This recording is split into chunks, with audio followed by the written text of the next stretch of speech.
这冰箱颜色没选对呢，难怪你存不住钱。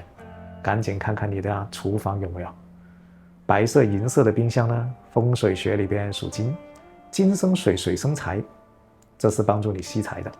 如果是红色冰箱，属火，火克金，容易把财气烧掉。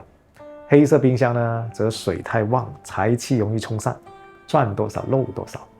再看看冰箱门上是不是贴满了便签和磁铁，赶紧清掉，那就是给财气贴了个封条，堵得死死的。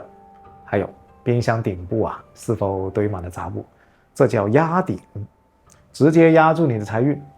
冰箱是家里的活财库，保持干净整洁，颜色得当，财气呢越养越旺。